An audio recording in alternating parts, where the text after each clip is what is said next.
welcome back to the Gentleman's Guide to Gaming, and let's play XCOM Terror from the Deep, and look at that pitiful number of time units that Captain Black has. Now, my voice may sound slightly different, and the reason for that is because we're now recording this on the PC, and I don't have to use my headset when I'm on the PC because the webcam comes equipped with a microphone, so I might sound clear or I might sound less clear. We'll have to find out through the test of time.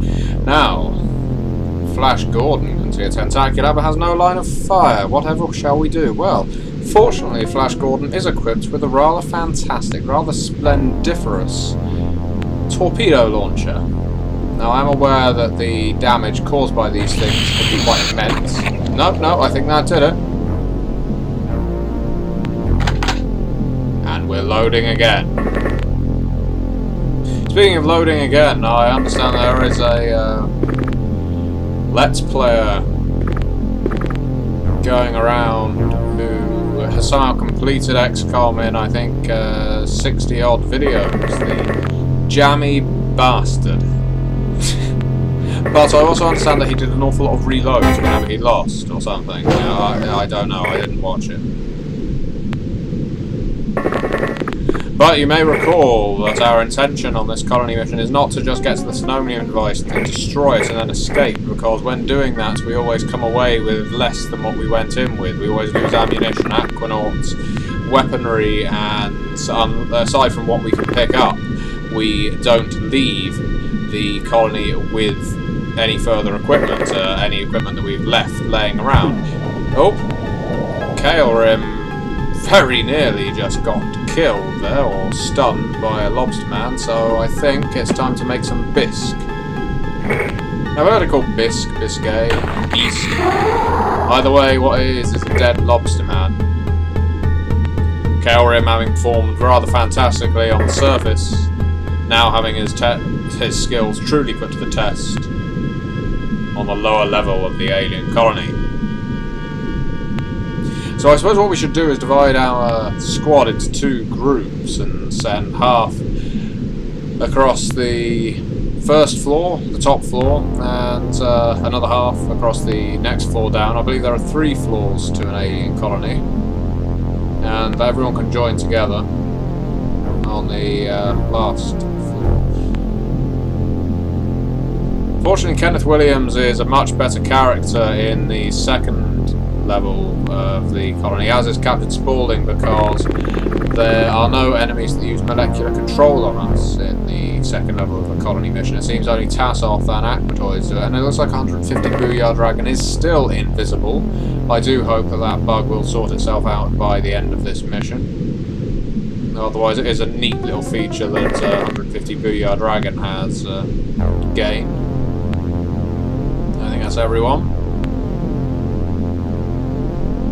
Now, I'm being daring, I'm being impulsive, and I don't mind using up quite a lot of my time units to scout the area out without having any reaction fire on. Quite frankly, my aim isn't to sneakily creep around this colony like some intruder in the night. No, we are an invading force. This is our blitzkrieg. We are going to take on these aliens, and we are going to destroy these aliens. And that is all there is to it.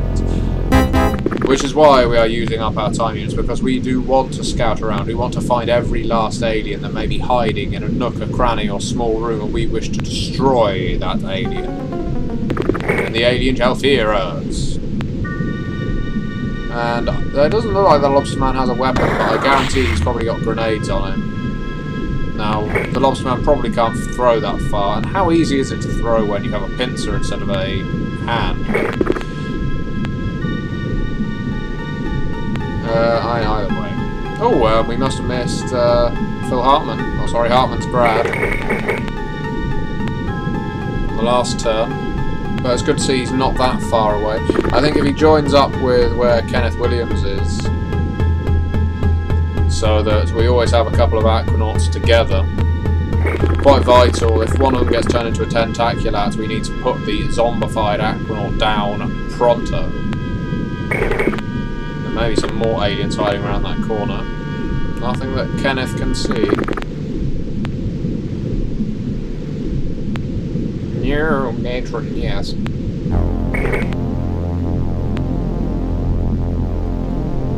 Tyrant's going it alone. That's dangerous. Dangerous tactic to take there, Tyrant. How's that for alliteration? And Flash, well, Flash is the word. Flash is the man. And teamed up with his old psychotic buddy, Craven the Hunter, who's a recent resurrectee, of course. This is the last time, by the way, I'm not going to be resurrecting any more aquanauts. That's it. If you have died, and your name isn't Callous Man or Master of Flowers, who have earned special privileges due to various deeds that they have performed, namely Master of Flowers was, of course, bold and brave enough to stand in the middle of the field and shout XCOM's name, and Callous Man was my 1000th subscriber on like, oh, hello. That could have been nasty for 150 Booyah Dragon, couldn't it? I think we'll go for an 8 shot just to make sure. No, actually sod it. 150 Booyah Dragon, who is sporting a fine ponytail, can skewer the Tentaculat. Think of the mess that would make. But you've got to be sure with these things. And yep, it's definitely dead. Well, I'm glad we can see 150 Booyah Dragon on the sort of profile screen.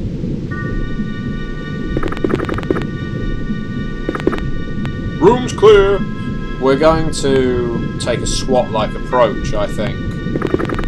Take on every room, clear every corner before we advance into the next one. It's the only way we can be sure. And we do want to be sure. We need to ensure that every single alien is moided. They was moided. So I know you're wondering, how's the XCOM role-playing game going? Well, myself and Monsieur Bolt Orange exchanged a few messages that appear to have dried up lately, but I've been doing a bit of writing for it.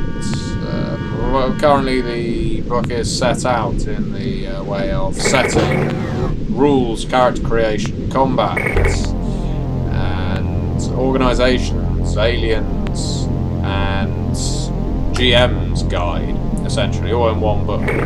And, you know, it's early days, it is early days so far, but I'm hopeful, thank you for that, Lobster Man.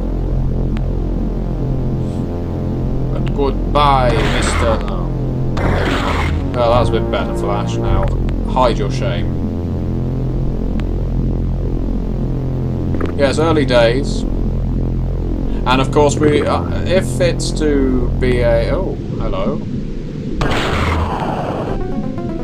If I was to actually release an XCOM role-playing game for sale, I wouldn't be able to call it XCOM, and I wouldn't be able to call it Terror from the Deep.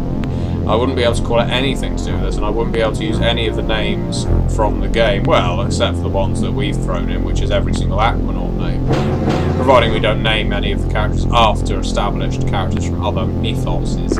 But my point, the game itself would not be able to be called XCOM Terror from the Deep. None of the aliens would be called Aquatoids, Tentaculats. I don't know what's trademarked and what's not, but quite frankly, I don't want to run the risk of any sort of infringement. Not with 2K Games releasing an XCOM game next year. You know, why run the risk? So we're going to have to be a little creative. Now, my choice of role-playing game title, and Captain Black really isn't going to be able to kill that Tentaculat. So I hope that the Tentaculat doesn't kill him. But Tyrant will act as his wingman. Anyway, is they came from beneath the sea! Exclamation mark. I love role-playing games and novels and B-movies that have an exclamation mark in the title, because as if someone is shouting and someone suddenly turns to the camera. It's a black and white film with a big Technicolor label that says, "We don't know who they are, we don't know where they're from," and things like that. Starring Troy McClure. But I love the idea of someone whirling around, looking at the camera and saying, "They came from beneath the sea!" And I think that's a good title. However, I am aware that there is a Doctor Who episode that shares that title. Obviously, they haven't trademarked it, they didn't use an exclamation mark either. And I doubt it, the Doctor Who will be remembered for an episode having that title. Still, I like that as a name of a role-playing game in which the primary enemy, not the only one, more is to be revealed as time goes on, are, well, aliens that come from beneath the sea. I think that's a good name. But anyway, if you have any alternative suggestions, I would love to hear them. This is very much a collaborative effort, as this Let's Play has been. You have watched it, possibly, for quite a long time, and so any input you can give me, any advice, anything like that, is gratefully received. Any interesting new names for aliens, and of course I may well use some of the descriptions of aliens that people have already put in comments. I mean, let's come up with a different name than Tentacular and Graaah. Captain Black is looking... I don't think Captain Black's going to survive this. No. That's Captain Black dead for the 3rd time now. Sporting a lovely shade of green.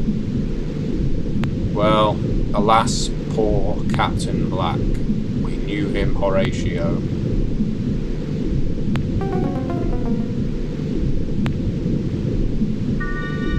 How best to deal with this rather sticky situation? I think we're just going to have to count our squares. I'm doubting the, oh shit.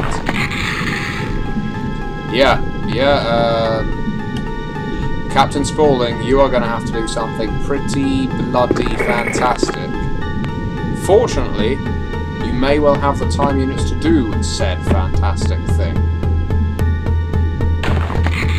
Captain Spaulding charges in, stabs 2 tentaculats, and then turns, yeah, that tentaculat ain't dead, turns to Tyrant and says, "That's why you were killed on the first mission, when you were first introduced to XCOM." Captain Black now, nothing but an orange and purple stain on the ground, having been oviposited and assimilated by those dastardly tentaculats, the most revolting of enemies. Truly something out of the nightmares of someone quite deranged. Of course I dream of tentaculats all the time. So yes, it's exciting times. I was developing a card game. I was writing a card game. Unfortunately, the designer, well, he discovered other things to do with his time, and as a result, the card game is no longer on the cards. It's not likely that will ever get finished. It's a shame. It was an innovative idea, but I don't have it in me to have any skill with graphic design. It's just not my area. Okay, that lobster man just knocked himself out with a reaction shot. Good for him. Probably for the best. I mean, we're only going to take his unconscious body and bring it back to XCOM. Oh, squad leader. And then dissect him, or vivisect him. In some way or other, he's going to be cut up into little pieces and served in the mess hall. I think we missed Kenneth Williams, and we missed him again. Oh, let's give it one last try. Where are you, Kenneth? There. Oh no, we missed you again. Okay. Yeah, well, right. Where best to send Ken? He's tough. He's a big man. He's been with us a long time. He's a commander. He can go off on his own. Whenever those doors shut, it always fills me with a sense of dread, even after all this time. Or doors shutting or opening, it's clearly not us that are going through them, so it must be some foul, malevolent alien being. But which one and where?